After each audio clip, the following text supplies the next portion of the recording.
Welcome to the SEEP Network Roundtable discussion on a theology of gratitude, presented by the Anglican Theological Review and the United Thank Offering. I'm Chuck Robertson, canon to the presiding bishop for ministry beyond the Episcopal Church, and along with the Reverend Heather Melton of the UTO, co-editor of the ATR's upcoming special summer issue on gratitude. We are just 1 week away from this year's SEEP annual conference with its theme, For a Time Like This, the Church as Witness. I like to think that today's discussion can serve as a kind of kickoff for next week's events, inasmuch as intentional thankfulness, or gratitude, is in many ways at the very heart of our Christian witness. As we profess both by word and deed to the world around us, our firm conviction that all that we are and all that we have is indeed gift. Joining me for this roundtable discussion are 4 respected scholars in our church and all contributors to the upcoming ATR special issue. The Reverend Kelli Joyce, a former Baptist turned Episcopalian, holds a Master of Divinity degree from Yale Divinity School and a Master of Arts in Christian Theology from Durham University in the United Kingdom, my own doctoral alma mater. She is a parish priest as well as co-managing editor of Earth and Altar magazine, and enjoys playing video games and debating sacramental theology with her wife, a Presbyterian minister. I am also delighted to note that she will now be starting Ph.D. studies at Vanderbilt University. Congratulations on that. Kelli's paper for the ATR issue is entitled, For What Shall We Give Thanks? On Gratitude, Justice, and the Gospel of Christ. Welcome, Kelli. Douglas C. Mohrmann, Ph.D., is an independent scholar and member of Grace Episcopal Church in East Grand Rapids, Michigan. Having served for several years as Associate Professor of Religion and Chair of the Bible, Religion, and Ministry Division at Cornerstone University, he is currently engaged in various writing projects, including a soon-to-be-released commentary on the Septuagint book of Deuteronomy. Doug lives in Grand Rapids with his spouse, Becky, and his paper for the ATR issue is entitled Benefaction, Gratitude, and Reciprocity Within the Bible. Welcome, Doug. The Reverend Hilary D. Raining D. Men serves as rector of St. Christopher's Church in Gladwine, Pennsylvania, and also serves as director of the Doctorate of Ministry program at General Theological Seminary. A member of the Sault Ste. Marie tribe of Chippewa Indians, she is founder of The Hive, an online wellness and spirituality community, and has recently published Joy in Confession, as well as Faith with a Twist, a 30-day yoga journey. Beekeeper, mother, and spouse, Hilary's paper for the ATR issue is entitled Miigwech and Blood Memory, Gratitude as a Multi-Lineage Spiritual Practice. Welcome, Hilary. And the Reverend Nathaniel A. Warne, Ph.D., is priest in charge at St. Paul's in Mishawaka, Indiana. Before starting his ministry there, he held 2 postdoctoral fellowships at the University of Notre Dame and is published in a number of academic journals. They had a book come out in 2020 on happiness and the doctrine of calling, and another scheduled for release this year on contemplative spirituality, ethics, and the doctrine of creation. He also teaches a course at Bexley Seabury on the theology and ethics of Dr. Martin Luther King Jr. Quite prolific indeed. Welcome, Nate. Thanks to all 4 of you for being part of this discussion. Now, before we kick things off, I invite all of you who are viewing to jot down any questions or comments you might have in the chat room. Please use the chat room, by the way, not the Q&A function. We'll try to address as many of your questions as possible later in this webinar. But first, let me ask each of you based on your recent research as scholars, as well as your own personal experience, in a few words, could you tell the rest of us what gratitude means to you in the context of your Christian faith? Kelli, let's have you kick it off. Absolutely. So for me, I've thought a lot about gratitude since the first time I was asked to preach on Thanksgiving at my church, because it's a complicated day to mark as Christians, as Episcopalians. And the verse that came to my mind then and that still comes to my mind is from Isaiah that says, "Woe to those who call evil good and good evil, who present darkness as light and light as darkness, who present bitter as sweet and sweet as bitter." And so for me, gratitude is really about prayerfully discerning what is the good and naming it clearly as such and responding to good things as good with our emotions and with our actions. So even in the midst of difficult times like the past year have been, seeing what here is good and naming it as such, and what here needs to be resisted and naming it as such, to me is the foundation of Christian gratitude. Thank you, Kelly. Doug, how about you? Gratitude for me is kind of like a social lubricant. And when you are in a relationship and gratitude is flowing back and forth, you feel the inner workings of that relationship going smoothly. And when there is a lack of gratitude, it seems to grind, and the friction just seems to heat everything up, and it grinds to a halt. And that's true between neighbor, between spouse, between siblings, between children. And of course, when you think about gratitude and God, I think it helps us orient ourselves properly within his creation, because we realize how indebted we are to this creator who gives us the oxygen, gives us the animals and the trees and the beautiful people we have in our relationships. So it is that social lubricant and theological lubricant that I like to think of when I think of gratitude, that makes things hum nicely. Thank you, Doug. Hillary, how about you? Thank you. For me, gratitude is a life-saving spiritual practice. And I mean that intentionally. For me, gratitude actually saved my life. For so long, when I was a teenager, I was in a deep state of depression, and at a certain point felt like I might end things. And one day woke up and said, if I can simply write down one thing that I can be grateful for today, today I will stay. And was able to do that for one day. And the first thing I can remember being grateful for were the sound of the birds outside of my window that day. The next day it was 2 things. The next day it was 3 things, and 4 things the day after that. It snowballed to the point where I realized that there was more to be grateful for than to leave behind. And that to me is, I've never looked back. It has been my chief spiritual practice. And I also think it leads to joy, and joy, I believe, is something that can be fostered, something that should be protected and should be built up. To my mind, there's nothing better than gratitude as a practice to do just that. So I know we're in Lent, but it's that sort of level of practicing gratitude that means we can feel joy to the point where even at the grave we can make our song Alleluia. So sorry liturgical police out there. I know we're in Lent, but to me it's hard to talk gratitude without also singing a little Alleluia. Thank you indeed for that Alleluia. Thank you very much. Nate, how about you?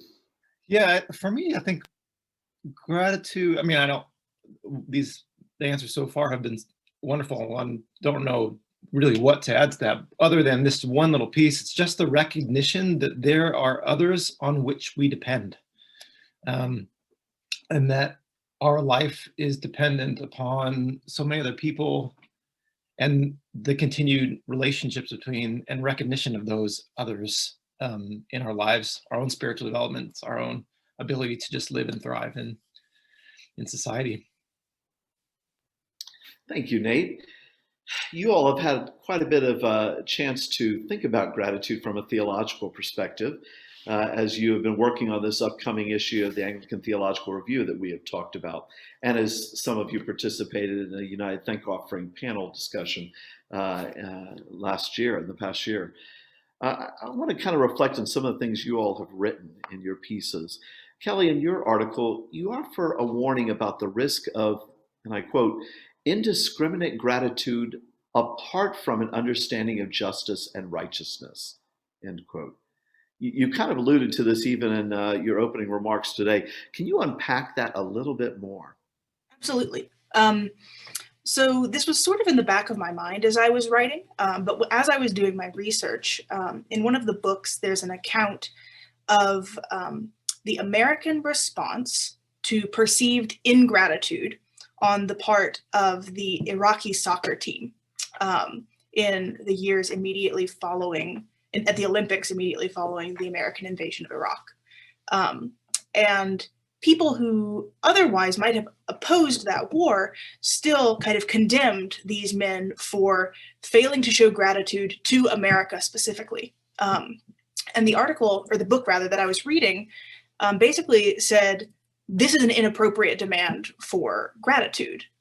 This is actually an injustice that is being perpetrated because you are demanding that people who do not perceive themselves to have been helped by you nevertheless express some sort of, even just an emotional gift to you. And when people are in suffering, demanded gratitude, right, is really problematic, or gratitude being required not just in all times, but for all things.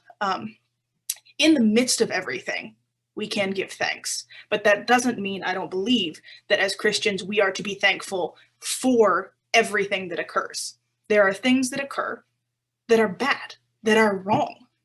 And so, and sometimes the worst part of it is that sometimes those things that are bad make us happy, right? The hardest part is figuring out, is it appropriate to give thanks for pleasant things we enjoy that were purchased with the suffering of others? And I think the answer has to be no, that we can't give thanks rightly for things that, even though we may enjoy them, are not ultimately acceptable to be categorized as good within Christianity. Yeah, very powerful, that notion of demanded gratitude and even inappropriate gratitude. We're probably going to come back to that. I'd love to tease that out even further. Thank you for that. Very much so. Doug, in your biblical study of gratitude, as a biblical scholar, you speak of gratitude in the ancient world being less about internal emotional response and much more about reciprocal, as you put it, actions and reactions that express a sense of belonging. What might that mean? What did that mean then? And what might that mean for us in our 21st century relational systems? Thank you, Chuck, for that question. It's a hermeneutical question as I hear it. It's not just a matter of biblical exegesis, but it's concerned with putting those ancient biblical cultures in conversation with our modern. There are several texts and stories we know of in the Bible that give us a highly accessible understanding of gratitude. You and I talked early on in my research about the Samaritan leper whom Jesus healed. And Luke 17 records that he alone of the 10 lepers returned to Jesus to demonstrate his gratitude. Our very communion meal is based upon Luke and Paul's rendition of that communion meal where Jesus broke the bread and gave thanks to God. And in other passages, I think, help connect our notions of gratitude. Now, what I tried to do with my study is explore how gratitude participated and functioned in the social and theological relationships in our sacred text. And I found that, yes, like many other scholars, these stories are less focused on emotions and more upon the social or interpersonal dynamics of the characters. Gratitude is a function more than a feeling. And we can look at several stories if we wanted to and talk about that. But I thought I'd bring out some of the principles first to help us understand that. There are three essential ways gratitude operated in ancient societies. First, within family systems, gratitude was largely understood to function in egalitarian ways. Shared family values were supported and advanced by both gift and response. And so gratitude helped express that mutuality, that bond of family, and the visible reciprocating of those gifts to other family members at appropriate times perpetuated both gratitude and family. Secondly, there existed what has been called balanced reciprocity, where there is kind of an exchange of gift and gratitude among non-family members who are roughly social equals. This interchange creates a significant social bond, but it also carries an obligatory response. It marks a mutually beneficial relationship. The third one is what is called general, or what we may call unbalanced reciprocity. And this comes into play between unequals, like between a king and a citizen. Divine benefaction is a species of this.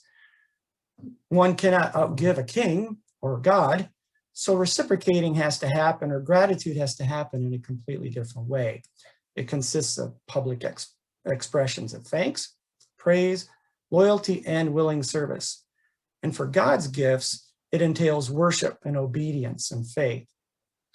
When we turn to today, we have to recognize that family systems are quite varied across the globe. Some of us live at quite a distance from our kin. Yet I think many of us still sense our mutual obligations, our roughly egalitarian status, and our shared values. We know our gifts and gratitude help and support each other. I think we should hasten to note how Paul's regular use of kinship language for his churches was important. This is no incidental matter, in my opinion. Calling them brothers and sisters put parishes into this familial category. He grafts in or adopts people of different ethnicities, genders, social strata into a family system with new but shared values. Gratitude helps create and perpetuate this egalitarian and cohesive functioning of parish family. And this dynamic may be operable in our parishes and help us continue to feel that closeness with each other. Our relationship with people outside the parish may often appear like the general or unbalanced reciprocity. And I think of Jesus's words to lend, but expect nothing in return. That this is an unbalanced reciprocity by definition. When we give to people in need, who have no possibility of reciprocating in kind, we kind of become their benefactors, or so it may seem. Here I find the example of Elijah with Naaman instructive. Like the prophet who refused Naaman's financial gift as recompense, he instead directed all gratitude to God, whom he serves, he says. Likewise, I think we can rejoice knowing that God has worked through us. A gift and gratitude should bind our parishes with our communities and help pull down typical social stratification, because I think it can lead us to all recognize that we're dependent upon God's gifts. I guess I would close this introduction with the words of Seneca, who said, "It is only through the interchange of benefits that life becomes, in some measure, equipped and fortified against sudden disasters." And that is true not only in ancient times, but today too. Thank you, Doug. Thank you for that, going into a deeper dive into the scriptures. And it is fascinating to see that question of egalitarian, that reciprocity, which I think we'll touch on some of that in other ways. And in fact, Hillary, I'm thinking about some of the things you've been working on. Your work taps into indigenous understandings of intergenerational guidance from ancestors, what you term blood memory, in a way to help the church move from a position of trauma and worry to gratitude as we look to the future. Can you say more about that, and unpack that blood memory a little bit for us? Sure, I'd be delighted to. And in doing so, I'd like to express a little bit of gratitude to my ancestors who crafted the phrase and understanding of blood memory. It's very much an indigenous understanding that we inherit things from our ancestors that go well beyond just our hair color or how tall we're going to grow. And certainly, modern science is finally catching up with our indigenous brothers and sisters of the past to say that they're absolutely correct. We do inherit things well beyond just what our DNA, when we normally think of inheriting, might include. They start mostly in the scientific realm, though, with trauma instead of gratitude. Most trauma studies and depression studies that you can find out there for interlineary change in DNA show that people who have been traumatized, who have a grandparent who has suffered a trauma, are more likely to inherit certain PTSD responses, more likely to become depressed, more likely to feel the effects of that trauma down to the DNA level. Even the way our hormones work, our methylation work, like so much of that actually really does get passed down. So my curiosity was in saying, well, okay, it's all well and good to study the trauma side, but could a virtue, a parental virtue like, let's say, gratitude, as you might imagine, I wanted to study that since that's what we're talking about, could that not also have an impact intergenerationally?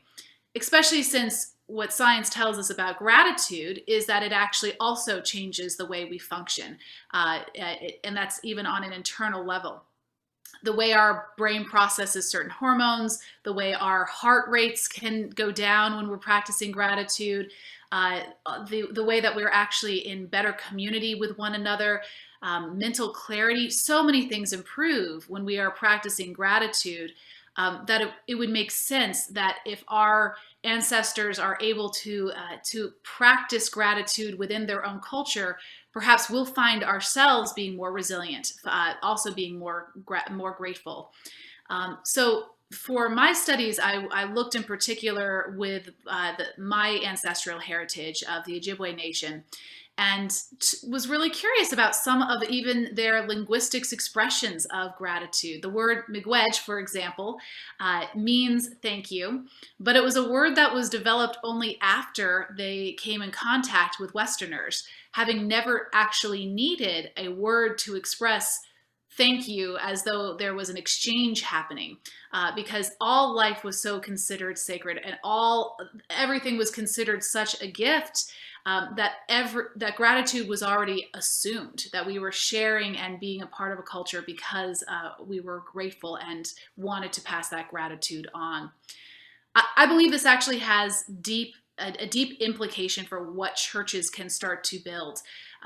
Instead of living in such a sharp scarcity culture that so much of our Western society is built on, especially with consumerism and capitalism, churches can be a place where people come to speak gratitude into existence, to practice it, to actually build upon it, so that the blood memory of each church begins to change from institutional scarcity to practicing gratitude. And just think of what could happen if that was the lineage that we were inviting people into.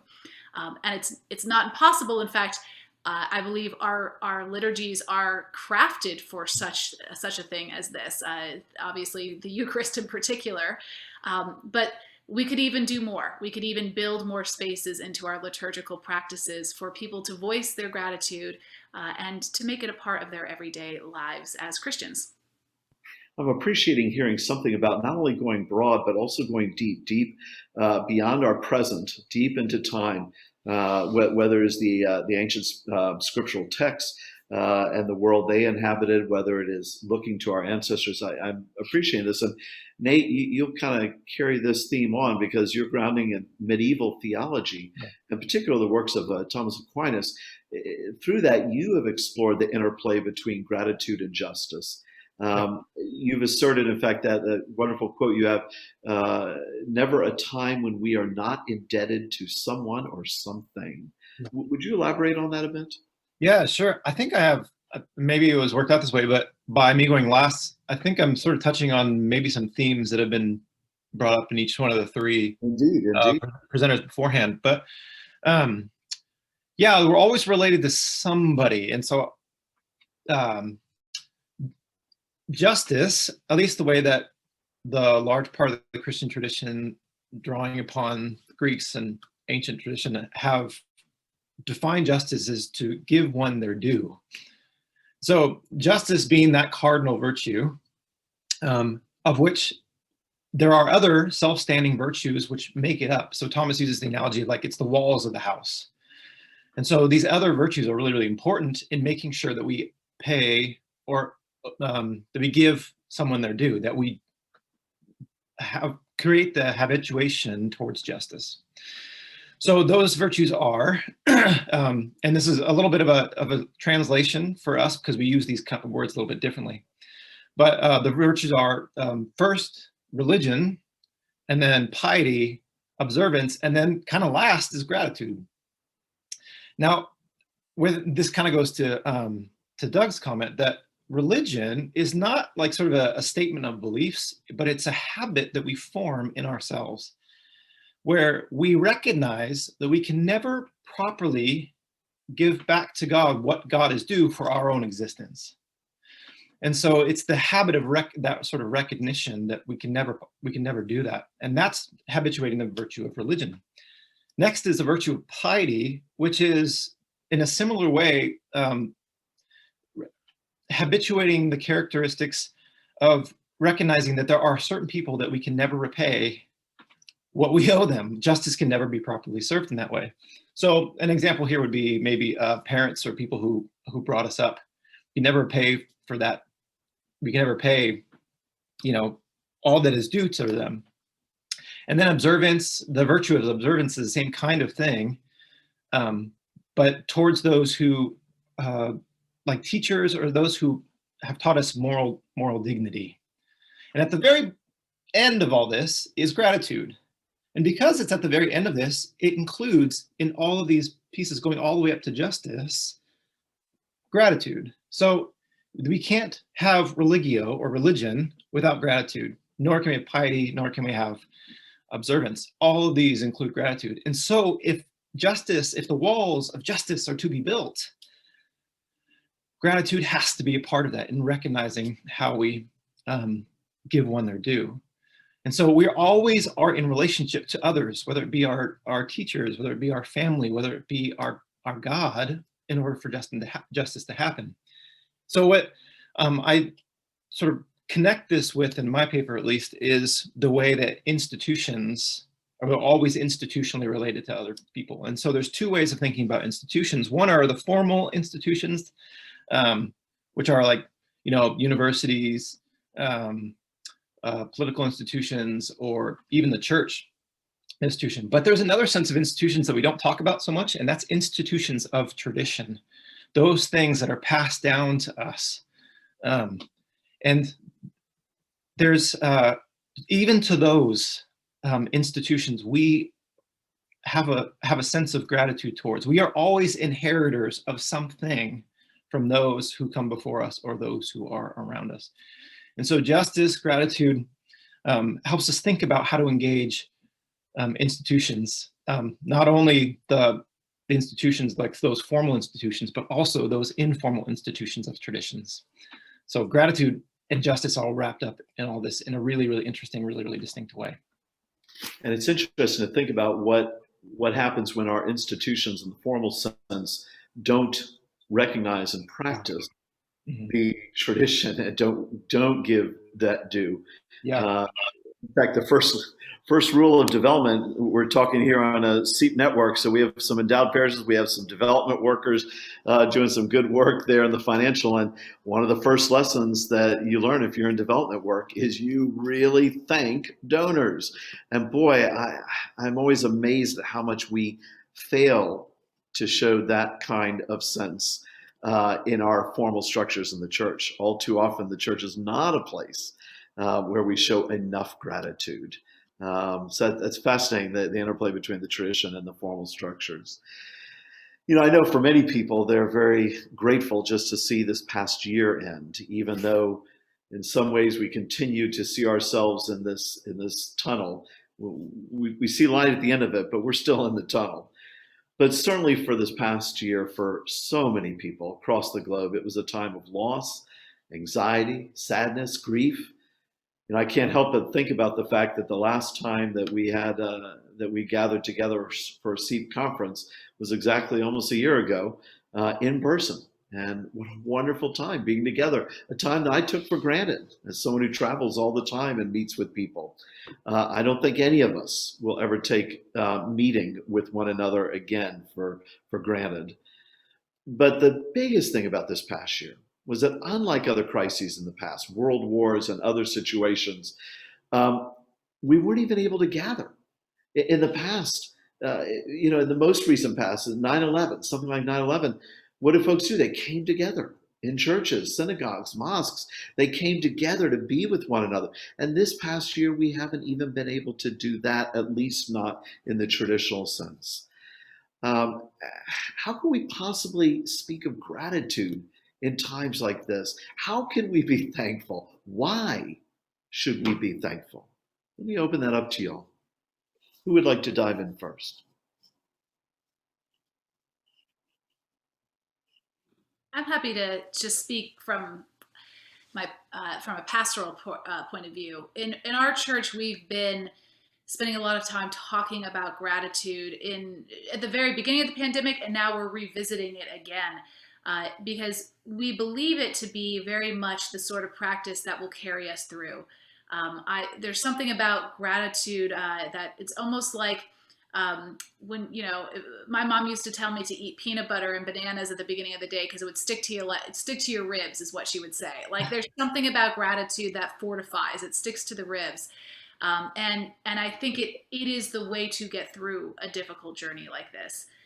As I said at the beginning, personally for me, I know how to get through times of deep depression only because of gratitude, times of deep hardship and struggle, because it helps continue to lift us up out of the time that we're in.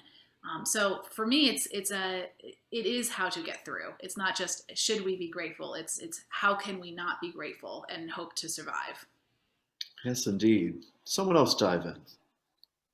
Yeah, I'll hop in here, and I'll sort of punt to Kelli to hop in, or Katie to pop in a minute. But in this pandemic, in this year, there's the pandemic, and then there's all the other issues, all the other things that have taken place this year, from George Floyd onwards. Yes. Gratitude then is a matter of justice.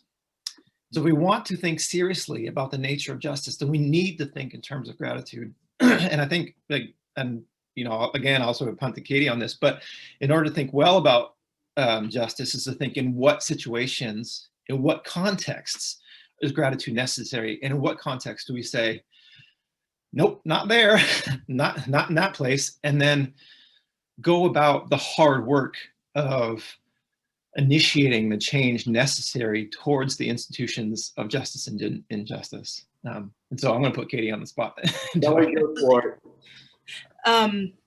Yeah, so I think that part of the great thing about gratitude is that it's not an isolated virtue.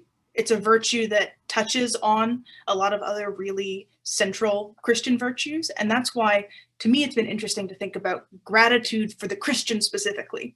There are a lot of secular gratitude studies now, but thinking about it from a specifically Christian theological point, to me, means that you have to talk about things like humility, things like the avoidance of envy, things like the avoidance of pride. And I think that gratitude both is founded on those other virtues and can help us cultivate them. So this year has been, for me at least, a very humbling year. A reminder of my own finitude and lack of power to control the world as I might like. It has inspired compassion in me as I have seen the suffering of others around me. And these are the kinds of virtues that I think gratitude rightly flows out of, not least because, so I mentioned before about we don't give thanks for everything, but we can give thanks in everything. And this is in large part because there is a constant for us as Christians that we can always look to, which is the endless goodness of God. God is good and has given us life, every breath that we draw, and for us as Christians specifically, the person of Jesus Christ, our salvation from the power of sin and death, right? These are things, no matter how difficult our circumstances may be, that are always true and for which we can always give thanks. And because those constants exist, we can continually be turned back to this place of humility instead of a place of entitlement, which I think is really fortifying when you find yourself in a place where attempts to assert entitlement or attempts to assert power are obviously going to fall flat because they're not true. So I think gratitude as an intentional choice, even in the absence of the emotional aspects of gratitude, right? So feeling gratitude is absolutely real. It can happen immediately upon the receipt of a gift, but sometimes we don't feel grateful. And it's important to me to note that we can do grateful anyway, right? Same thing with love. We're supposed to love our enemies. By definition, if there are enemies, we don't feel great about them. But Jesus tells us to love them because love is an action that's about providing for the material needs of someone else and vulnerably extending yourself for them. Gratitude is the same way. So it's not to dismiss the feelings. The feelings are great. When they can line up with the choices, that's ideal. But gratitude doesn't become off the table for us because we're depressed. Gratitude does not become off the table for us because the majority of the things that are happening around us are bad, right? And gratitude doesn't require us to pretend that's not the case. For me, there is no way to separate gratitude from truth. Recognizing the truth of our own dependency on each other and on God. And I think that in a lot of ways, this year, for me at least, has helped me recognize that interdependency, both in the ways that I'm needing to be sustained by others, and in the ways that the absence of things that used to sustain me is being so acutely felt. I can be grateful for what I've lost and hope to have again. Doc, if I could just add something quickly. Yes, please, Doug. I was just going to ask you, especially since we were tapping into some scriptural pieces there.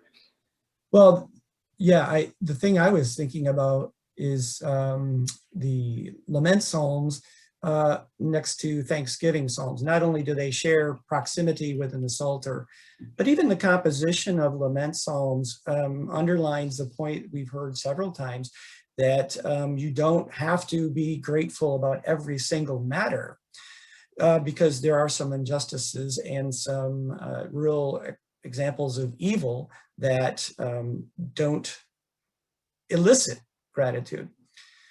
But the anatomy, if you could call it, the structure of many lament psalms begin with a note of praise and end with a note of praise, because there's this hope that while you're expressing lament to God, you're expressing it in the right location. The person that you are expressing it to cares and will ultimately be that source of salvation to bring you out of that lamentable context. And I think one of the most challenging parts of the pandemic era has been the disconnectedness each of us have felt, that forced isolation. Even when you see somebody you know and you have to wear a mask, you still feel that barrier. But many times you don't even get the chance to see those people. And so if gratitude is that, like I said, that kind of social lubricant, but you're not even in the social context, it's difficult to feel gratitude. But if we go back to the laments and we see how we can express our frustrations, our sense of injustice to God, we can ultimately hope for a cessation of the lamentable times and then hope for those times when we can be connected with each other again. And hopefully it will be soon. I love this notion, though, that, again, gratitude is not simply a feeling. It is very much an intentional action. It is an intentional thing that we are doing. Before we move on to the viewers' questions, and by the way, for all those who are viewing this, remember, please, we want to hear from you. So share your questions in the chat section at the bottom of the Zoom, and we would love to be able to address some of those. But before we do so, let me reiterate that next week's SEEP annual conference speaks of the church as witness. Years ago, when I was a seminarian, I had a side job serving tables at a local well-known Italian chain restaurant. Not knowing that I was in seminary, one of the other workers warned me that I should do whatever I could not to be scheduled for Sunday lunch duty. I thought maybe he was someone who was very devout and going to church, and that's why he said it. But he didn't know me from Adam. He didn't know who I was. He says, just don't get on Sunday lunch. And so I naively said, well, why not? And his answer was very sobering. He said, because the people who come in after church are demanding and ungrateful, and they leave lousy tips. Wow, what an awful indictment against those who profess to follow Jesus, who called us to live out the Beatitudes, to be a people with thanksgiving in our hearts. So let me ask all of you, from your studies and from your various ministries, what can we do to ensure that the witness of the church, our witness, is one that exudes respect, joy, care, and certainly gratitude? Who'd like to take a stab at that? I'd like to just add one thing to your comment as well, that when people do surveys on words that people first associate with Christians, the number one and number two words are judgmental and homophobic. As a rule, that's what people think. I live for the day when it will instead be humble and grateful, right? Or justice minded, or and whatever it could be, a people of resurrection, joy, and gratitude and justice. I'd rather replace it with that. So I agree, Hillary. So how do we get there? How do we move from point A to point B? That's the question. How do we do that? I'll hop in there. So I think actually your story is a really great jumping off point, because the material actions that we take are one of the clearest ways that we can show our gratitude, both by responding in gratitude to other people with generosity, but also responding in generosity to the whole world because of our gratitude to God. Everything that we have is unearned. Everything that we have been given is sheer grace. And so to be stingy, right, to hold on tight to our rights, to hold on tight to what we're entitled, to me is inherently ungrateful. But that's not the answer most people want, right? Like, it would be great if we could fix everything with a handful more thank you notes sent. But I think that actual sacrificial giving is going to be something that the church has to really consider. What does it look like to give to the point of vulnerability? What does it look like to say, instead of keeping track of who owes who what, we're going to live in a forgive us our debts as we forgive our debtors kind of way? What does it look like to say, we are going to live as people who have received grace and extend grace to others, not based on whether or not they deserve it, but based purely on our own gratitude to God? I think this is one place where Christian gratitude could be, if we'd make it so, different from secular understandings of gratitude, both ancient and contemporary, because it can turn into this sort of endless merry-go-round of debt and obligation. But if there's debt and obligation, it can't be a gift. When I pay my rent every month, I am not giving my landlord a gift, right? And so thinking about what it means to refuse to hold obligations against people we have the right to, and to give gifts lavishly and generously, I think are huge first steps that we can take both as Christian individuals and as churches with means. Mm-hmm.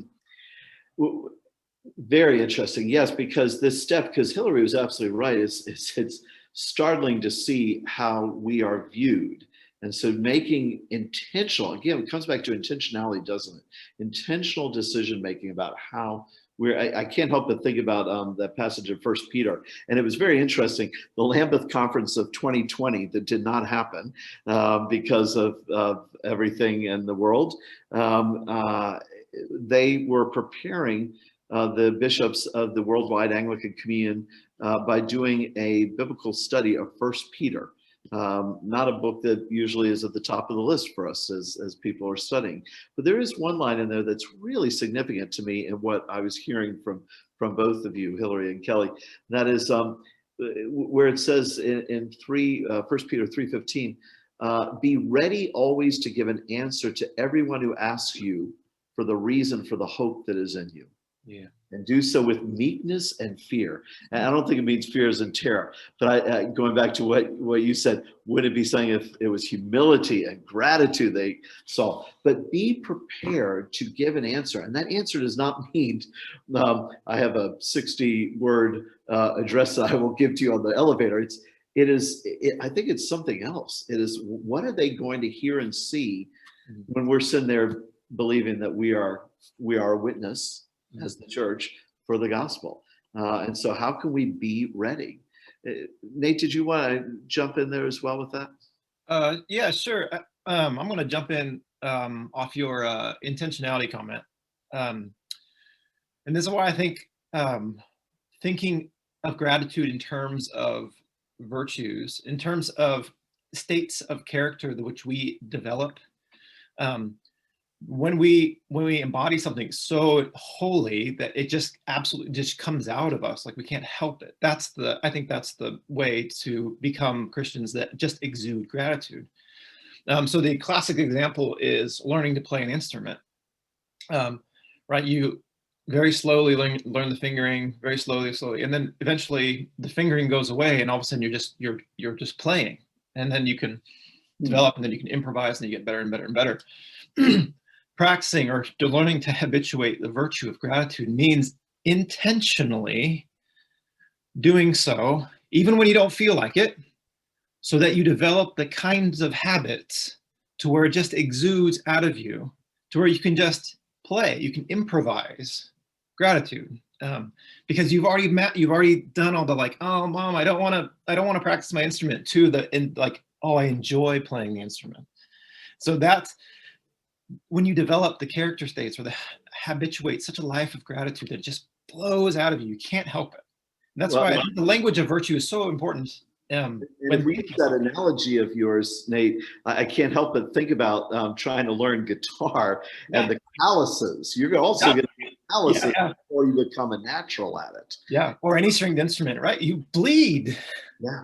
I used to teach guitar lessons, and students would wrap their fingers in bandages, but eventually you don't feel the pain anymore. Now you just play.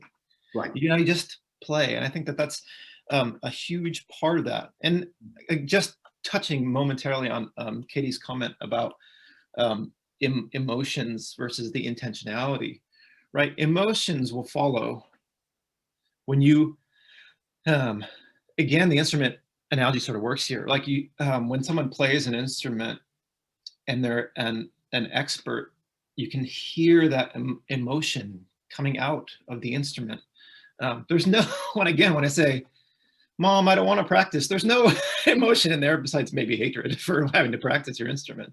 But over here, like that's where the emotions started bringing in, when you've already done the intentional work of developing the kinds of states of character to where it just comes out, and then the emotions sort of follow. So if you're waiting to feel gratitude, you might be waiting a long time. Instead, show gratitude, and the emotions will come along with it. Yeah, absolutely. I saw that we have a question about how do we relate gratitude to celebration? That's an interesting distinction. Anyone want to take a stab at that? What does it mean to think of gratitude and celebration? Can I jump in? Please. So I think biblically, so pardon all the references to the Bible, but certainly you get in the celebrations of the harvest in the biblical pilgrimage festivals, the expectation that God has granted us the land and granted us the prosperity of the seeds and the water and the growth itself, so that you should be bringing forth those elements of the harvest, whether it's part of your flocks or part of your grain. But it is always done in a community context. And in several passages, it's quite explicit that you're to bring the Levite who has no land, you're to bring the orphans or the sojourner who is in the land with you. And it's not just to be this self-indulgent Oktoberfest, I don't know, kind of thing, but it is to be such that you will help everyone feel the great bounty that God has given. And of course, that is a welfare system, you might say, that's built into the Hebrew scriptures. And I think that is one of the most powerful ways to understand how you're giving this element to the priests, and that's their sustenance, but you're also incorporating the entire community and recognizing your let's say, origin, as Israel was a slave and a servant in Egypt, and God brought them out and has now restored them. So these other people who are struggling, the sojourner, the Levite, you are responsible to care for them. And that only will enhance and make more rich that celebration of gratitude. We have a question. I am so delighted that someone thought about this question. Remember, this is the Consortium of Endowed Episcopal Parishes. And someone raised the question, how do we teach gratitude to the finance committee, to the trustees, to the budget committee, in stewardship cycles within a parish, especially an endowed one? Great question.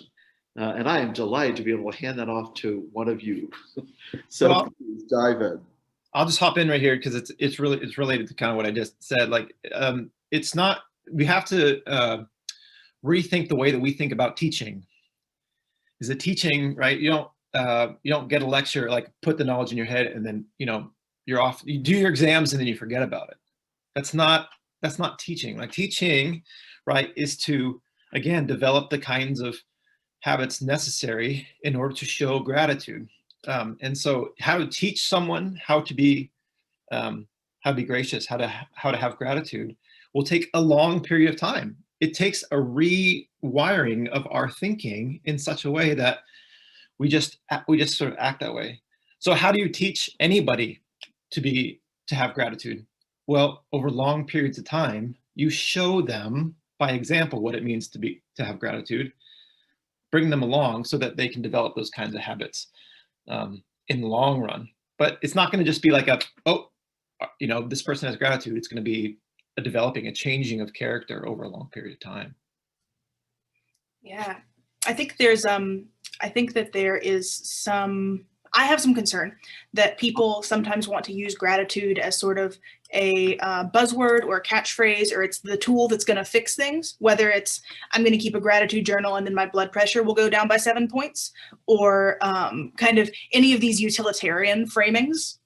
And I think that can be true in church finance as well, that if we can just do a 4-part series on gratitude, people will understand and they'll give us their money. But I think, again, going back to those other virtues that are so closely connected, I don't think that you can meaningfully teach gratitude, whether it's to your finance people or to your congregation in general, without focusing on things like humility and the dangers of pride, without focusing on things like God's ultimate ownership of everything that is. That even the things we feel like we've earned ultimately are not ours. And as Christians, everything that we have, right? I mean, if you look at Acts, they asked for a lot more than we are ever asking people for, right? People sold all their stuff and gave it to the church so that the poor could be cared for. And that came out of a specific theological understanding. They weren't just radical weirdos, right? There was this sense that if you were part of the body of Christ, that meant something really serious about everything you are, everything you have, everything you do, being oriented towards the kingdom of God. And so I think kind of going off what Nate was saying, it's a harder ask than it might seem like, because it gets to fundamental questions of how we understand ourselves, what we think we're owed, what we think we owe others, and why we make the choices that we do. Nate, again? Yeah, may I just do like a real quick follow-up on that? This is for a real quick clarification that in order to habituate one virtue, you don't do it in isolation. All of them have to be done together. Right. So to use Katie's point with gratitude, you don't have tons of gratitude but no humility, right? Everything sort of grows together. So you'd be like, I'm going to have a ton of gratitude today, but lack humility, then this is not going to work out. So I think like that unity of those virtues is going to be really, really, really important. And to do it over time. When I used to do consulting work in congregational development with congregations throughout the church, my emphasis was always on, this is going to take time to do these things. These are intentional acts that are needed. And so to be able to say, you know, I used to say 18 months minimum to be thinking about your preaching, your teaching, your meetings, your vestry, how you work together, everything over an 18-month period minimum to begin to develop habits, to get those calluses on the fingers so that you can actually start playing more naturally. Absolutely. We're winding down here in terms of time. I want to be aware of people's times. But I wanted to note that thank you for another piece in the chat room that speaks about, in the 1940s and 50s, there was a budgeting formula as how to divide your monetary intake into different categories, which included bills and savings. The problem comes when we have people living on fixed incomes who still use the literal 10% formula, which is unrealistic. All this begins at home when you're a kid, or should begin there. My parents never talked about budgeting. Thank you for that. And I definitely hear that a lot of what I'm hearing is, this is stuff that has to be inculcated. This is something that has to be developed. This is something that means, again, intentional work on all our parts, lay and ordained leaders alike. All of you who are a part of this conversation out there listening in, this is about what we can do intentionally to be able to think about these mutual virtues. And someone asked, you know, they've heard about gratitude and humility. We've been speaking about virtues, but what about compassion as well? What generosity? You know, what are some of those other virtues? And I appreciate the fact that Nate just put down one way to think about it is to go to Galatians and take a look at the fruits of the Spirit. We are coming towards the end of the hour, and I want to be respectful of everyone's time. I am deeply grateful for the chance to have this conversation, and I think we could continue on, I think, for the next hour doing this, but we won't, because we want to honor everyone else's time. Let me just give you all each kind of one of those lightning rounds, 30 seconds each, to say one last thing that you are just aching to say, each of the four of you. I'll start with you, Doug, and we'll go from there. 30 seconds each. 30 seconds. I am struck by Hillary's comments about the community and the inheritance of the disposition for gratitude. And I really am thinking hard about your comments to be more intentional in incorporating that into worship services, to breed a culture of gratitude. I think there's a lot to reflect upon there, and I appreciate that. Thank you. Great. Kelli. Yeah, I think for me, the big thing that I would want people to take away is just to remember to think about gratitude as something that does touch on justice, that we have to have these other questions. We have to be able to determine what is good before we can determine what it's appropriate to be grateful for. So, for example, Jesus tells the parable of the Pharisee and the tax collector who go to pray, and the Pharisee's prayer is, God, I thank you that I am not like this tax collector here, right? And that if our thanks becomes infected by greed or by pride or by hate, if we're giving thanks for things that grieve the heart of God, we need to stop and reconsider, because as Christians, our gratitude is always part of an intricately connected web with the rest of what God is calling us to. And also that our gratitude is always, always founded ultimately on our place in God's story of creation, of salvation, of love and redemption. Great. Hillary, 30 seconds. I would say that remembering that if we practice gratitude in all the ways it's been described, so not just feeling grateful, but actually practicing gratitude and then hoping we'll feel it, that can not only change our lives and our church communities, it can also affect the generations that come after us. Practicing virtue will help get scarcity culture out of our communities. Practicing gratitude will increase humility and justice. Practicing gratitude will, in fact, help us see pockets of resurrection throughout this entire world. And so it's not just a nice idea. It really is how we help change the world. Nate? Yeah, I think my comment is really, really close to what Hillary just mentioned, and that is, well, let me first say I've learned a ton from all of you, so thank you so much. That you have to take time to slow down in order to sort of reflect on being great, on having gratitude on what you are thankful for. And I think that connects with Hillary because we are not in a culture that values slowing down. We're not in a culture that values things that can't be produced or consumed. And so becoming, practicing gratitude means, and this is kind of goes to Doug's too about festivals, right? Feasts and like feast days. Not just Sunday, but like feast days. We have to slow down, and that's going to be countercultural because we don't live in a culture that doesn't value things that can't be produced and consumed. So slow down. Take the Sabbath, take the feast days in order to just sit back and say, this is what I'm thankful for, and just kind of sit in it, not be all in a rush all the time. So slow down. I think that's a really good. And I'm aware of the irony that I have to speed us up because we need to say goodbye. But thank you for that, Nate. I agree. My thanks to all four of you, great scholars of the church, as well as to your fellow contributors whose articles I hope all of you who are watching this will read in the upcoming summer issue of the Anglican Theological Review. I also want to give thanks for my co-guest editor, the Reverend Heather Melton, and the remarkable ongoing work of the United Thank Offering, as well as to Joe Swimmer and the leadership of the SEEP Network. And of course, we cannot conclude without saying thank you to all of you who joined us today and who hopefully will join the annual conference next week. May God indeed fill all our hearts with gratitude and make us a blessing to all we meet. Thank you. Take care today.